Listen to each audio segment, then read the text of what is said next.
7 days na nga itong ating mga bake mga ka-Elfrance Coral simula nung ipinanganak sila, at ngayon mga ka-Elfrance Coral ay magbibigay tayo ng vitamins sa kanila para ma-boost natin yung kanilang immune system at ma-boost din natin yung kanilang appetite, at the same time ay para mas mabilis silang lumaki, of course aside sa mga nutrisyon na ibinibigay natin sa kanila. So by the way, kasama ko nga pala dito mga ka-Elfrance Coral si Ante at saka si Angkol. So sila yung aking kasama dito ngayon sa pagbibigay nitong ating yung vitamins, at bale 7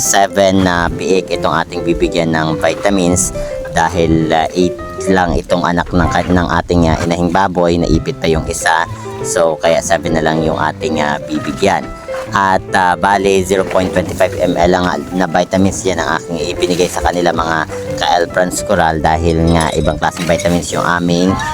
naibigay sa kanila, gawa ng naubusan kami ng stocks. So that's it mga ka-Elfrance Coral, I hope nag-enjoy ka sa panonood ng aming video.